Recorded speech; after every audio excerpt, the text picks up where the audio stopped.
BRS గత చరిత్రతో ఒరిగేది ఏమీ లేదు, భవిష్యత్తు అంతా కాంగ్రెస్ దే అని సీఎం రేవంత్ రెడ్డి వ్యాఖ్యానించారు. ముఖ్యమంత్రి సొంత నియోజకవర్గంలో నిర్వహించిన సర్పంచుల సన్మాన కార్యక్రమంలో రేవంత్ రెడ్డి పాల్గొని మాట్లాడారు.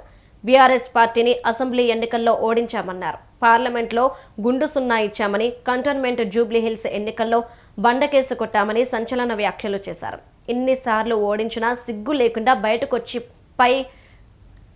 బయటకొచ్చి కాలు నాది అంటున్నారని సెటైర్లు వేశారు. జరిగిన సర్పంచులల్లా 12,726లో 8,335 సర్పంచులను గెలిపించుకున్నాం. సిగ్గు లేదు, ఇన్నిసార్లు ఓడగొట్టినా ఇంకా సిగ్గు లేకుండా బయటకు వచ్చి కింద పడ్డ పైకాలు నాదే అని వెనకటికి ఓడో అన్నాడట.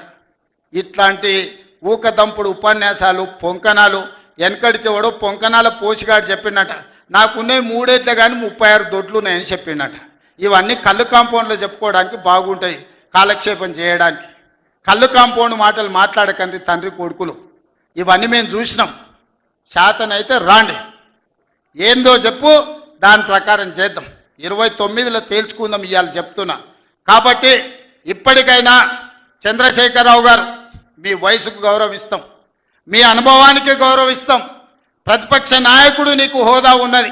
శాసనసభ సమావేశాలు ఏర్పాటు చేసినాం. 29 నుంచి చర్చలు రాబోతున్నాయి. 29 నాడు నువ్వు అడిగి ఎన్ని రోజులు సభ జరుపుదామో, నువ్వు అడిగినన్ని రోజులు అసెంబ్లీ నడిపిస్తా.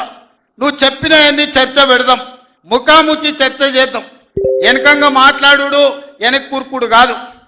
నీళ్ల మీద మాట్లాడతామా, నియామకాల మీద మాట్లాడతామా, నిధుల మీద మాట్లాడతామా, తెలంగాణలో జరిగిన అభివృద్ధి మీద మాట్లాడతామా, రైతు భరోసా మీద మాట్లాడతామా, రైతు రుణమాఫీ మీద మాట్లాడతామా, లేకపోతే ఆడబిడ్డలకు ఇచ్చిన ఉచిత బస్సు మీద మాట్లాడతామా, లేకపోతే నువ్వు ఏం కోరుకుంటావో చెప్పు, షాదీ ముబారక్ మీద మాట్లాడతామా, కళ్యాణ లక్ష్మి మీద మాట్లాడతామా, ఇందిరమ్మ ఇండ్ల మీద మాట్లాడతామా, దేని మీద మాట్లాడతామో చెప్పు, నేను సిద్ధంగా ఉన్నా.